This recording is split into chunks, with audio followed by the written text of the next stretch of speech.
We've got a special guest here in our press box. It is Raven Dorsey, a Stony Brook track and field athlete, but also on the Student Athlete Advisory Committee, correct me if I'm wrong.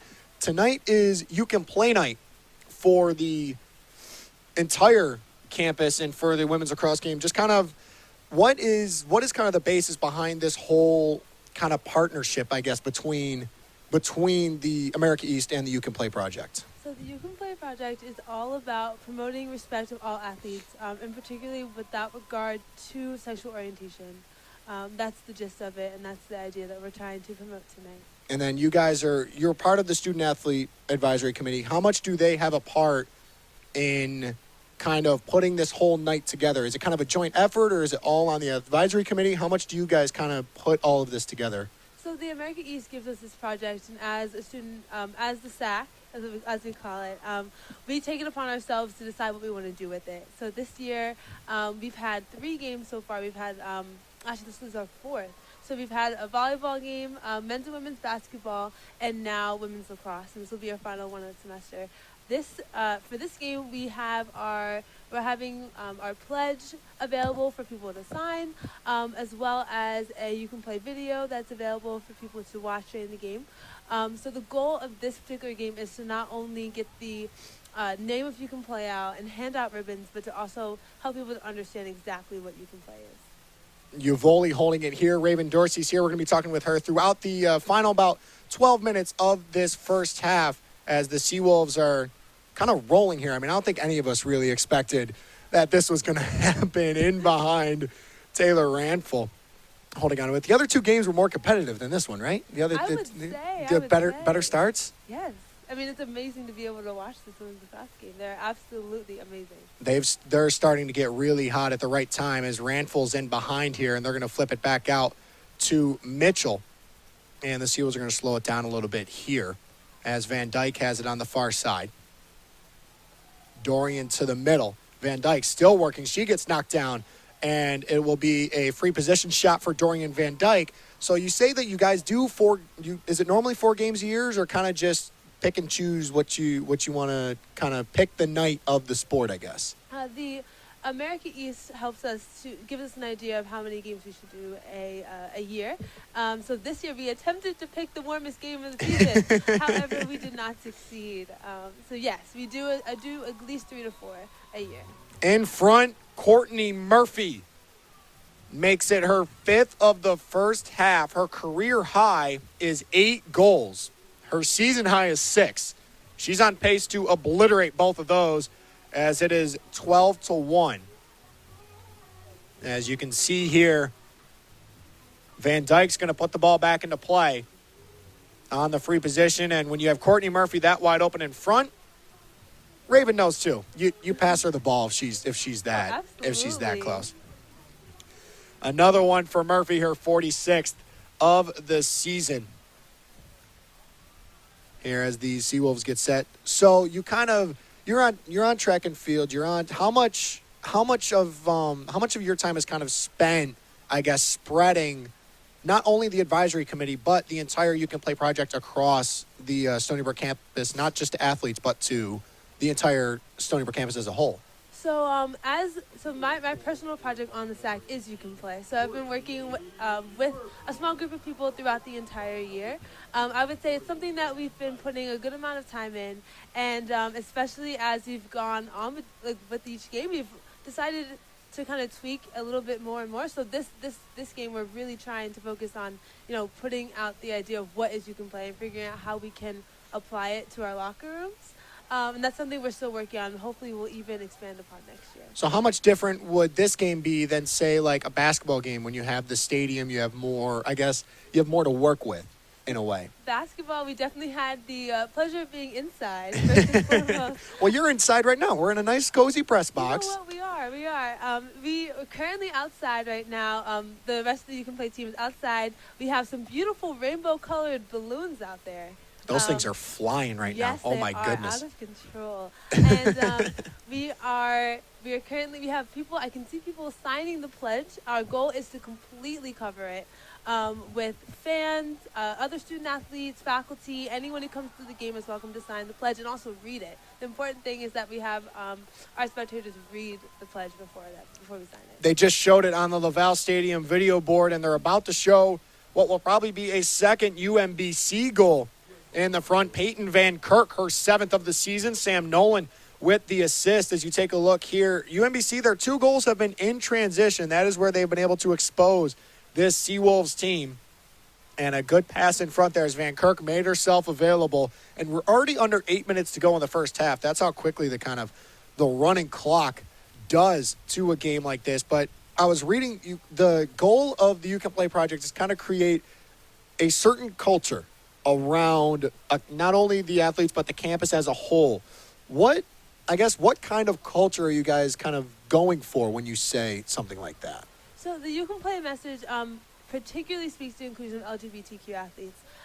But here at Stony Brook, we want to expand upon that and make it really, really clear that there's value in every student athlete's race, sexual orientation, religion, anything. Diversity is welcomed here at Stony Brook, and we want to make it super clear that your opportunities on the field, the track, the court, are not affected by who you are. And then this is, I believe, the third year that the America East has been included with the You Can Play project as another goal, and it was by Courtney Murphy. So I guess we don't have to go too far into it because her 6, she has tied her season high in the first half. Raven, you ever break an event or not an event record, but a personal record in the first event, and you get off to a really good start, something like that? Something like that. I'm a long distance runner, so usually our first event is our only event. But yeah, it's a huge deal. It's amazing. That's basically what she's doing right now. She's kind of just taking it to another level here. 13-2 Seawolves with 6:25 to go in the first half. So we were talking about it's the third year, we believe, of the America East and You Can Play project together. What have you seen that has kind of changed amongst the locker rooms, amongst just the atmosphere in general around the Seawolves athletes? Well, it's amazing to see when we started having these nights, just a conversation. I think the first battle in making change is just having people talk about it. So it was awesome to kind of what is You Can Play? What does that mean? And that's kind of naturally started to change in our locker rooms, I think. In the men's basketball game, we had the privilege of having USA Today come to the game and actually write an article on us. And it was awesome to hear Jamil spoke to USA Today about it. And that was amazing because you can literally see how the message of You Can Play is spreading to all of us, even though not all of us are, working every game or working on the project, but it's literally spreading throughout the entire community. So outside of these nights, as Murphy has it in behind here, kind of trying to balance the play-by-play in the interview. It's a different craft here as we have Burns out top. So outside of these nights, what else are you guys doing? You said you want to get people talking about it. What else? What are other plans that you guys have as far as spreading the You Can Play project around the campus outside of nights like these?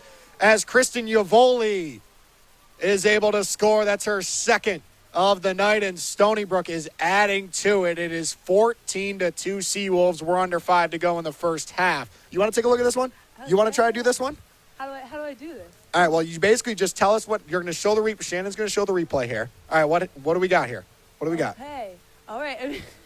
We have a pass as she goes in makes amazing quick turn, and she scores into the goal. Well done. All right. Well done. I need some more practice at this. Man. You want to know what? That's what I was. And then you keep doing it. Yeah. It just comes with practice. Oh my gosh. Yeah. You're amazing at this. I try. We're talking. We're talking here with Raven Dorsey. But yeah, what else? Raven Dorsey, you are I'm a senior track and field athlete, also on the Student Athlete Advisory Committee. Yes, you are the coordinator of, I guess, the You Can Play events, I guess we should call them, around Stony Brook. What are other events that you guys are coming up with outside of nights like this? So really, these You Can Play nights are right now our main focus. But within them, we're trying to do more. So we're going to work on. We have actually an ability to get a lot more giveaways for the next games, and also not only incorporate just the You Can Play logo, but also kind of thinking of ways to ways to incorporate like a how-to kind of thing, so that people can not only understand what the mission is, but also figure out how do I incorporate this this project into my life. So like kind of like a how-to and create an inclusive environment, something. We're working on those ideas for next year, as well as a new video to kind of, we got to spice it up. Time to spice it up. Yeah, you gotta get a new video. I mean, the America East Girl, the Vermont one, we need to get a Stony Brook one. Oh, we do. We need to get like a Stony Brook video of that. Yeah. We actually currently do have one. We played it a lot for the basketball game because Yes. the lacrosse. There's so much action here right now. It's a ton of action. So yeah, we're working on just kind of expanding what we do inside those nights. That's our goal for next year. So you want to make the nights bigger and better than they ever were. Oh, absolutely, yeah. So this is definitely something that I guess was new to you, as we have Miller over to Jameson here on the near side. UMBC, they're trying to get some offense right now, as Miller over to Jameson. She will fake the shot and now get the ball back again. Nolan and Van Kirk are the goal scorers for UMBC. If you are just joining us, well, the scoreboard alludes to it. You missed a lot of goals. Courtney Murphy's got 6 on her own. Kylie Oldmiller with 3. Kristen Yavoli, Dorian Van Dyke with 2 each. Samantha DeSalvo with a fancy behind the back goal as we come up on the 2-minute mark. In front, a shot there and a save by Tesserero. Van Kirk was looking for number 2, but a foul is going to be called and free position is going to be given to UMBC. This was something fairly new to you because it came about after you were already on campus. So how did you get involved in kind of becoming the coordinator of all these events? Awesome. So I am on the executive board of the SAC. I'm a secretary. All right. And I was originally brought in by another student athlete who just kind of was like, you should come to this. And I did, and I did.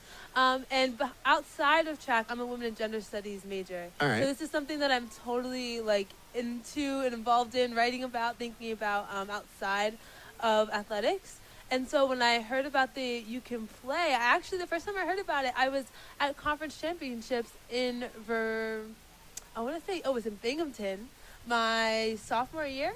All right. And I got our running numbers. I got our numbers with a rainbow on it. I was like, what is this? This is so cool. This is so cool. And after that, I was like, oh, I definitely want to work on this project. So then this is my first year really working away at it. And I'm loving it. I love the idea of spreading change inside a community that we're always in. This is our home. Exactly. And we're here every day, so it's awesome to be able to talk about it and just tick away at some important things. This is our home for 4 years. You want to what? Make it better than where you found it. That's the goal of everything, right? That's the goal. You want to make it better than where you found it. As Murphy has it in behind with 30 seconds left, and now back out to the top, Sam DeSalvo. Stony Brook, well, it was better than they found the Laval Stadium turf. They're up 14-2 as Murphy's working in front, hits the deck, foul called, and this will be the last play of the first half if they get it off. I don't know if they will. Murphy has it on the far side with 5, and it looks like the clock's going to run out here. And that is the end of the first half. So, Raven Dorsey, you were talking about expanding these events. Yes. What are a couple of things that you guys are, if you are allowed to, tell us a couple of things that you guys are looking to do next year as far as expanding and making these events, bigger than they already are. Bigger and better. Okay, so one of the first things, first the video. All right. We're going to kind of think of ways to really expand upon the mission. We've talked about the mission. We've talked about the pledge. We're going to definitely try to explore how we can go further, deeper into it. But another thing is exactly our giveaways. So we're working on a kind of a handout, like a super small, super to the point, but super effective way of handing to little index cards. Absolutely. Yeah. Okay. Yeah. Like super small, and a way that people look at it, even if they look at it for a minute, we want them to kind of be able to be like, oh, I understand what You Can Play is. It's about inclusion. That's really the key. You Can Play is about inclusion. So that's another thing. So card, video. Yes. So and then also coming up with some great giveaways too. Who doesn't love a few giveaways? You want to know what? If you don't like free stuff, then I kind of have to question you. Because you want to know what? Everybody loves free stuff. Everyone Why don't they? loves free stuff. That's true. Raven Dorsey, Yeah. thank you so much for joining us. We're at the half at Laval Stadium. Stony Brook well in control, up 14-2. We'll be back in a few minutes with the AmericaEast.tv halftime report. Until then, Stony Brook 14, UMBC True. Raven Dorsey, thank you very much. Thank you so much.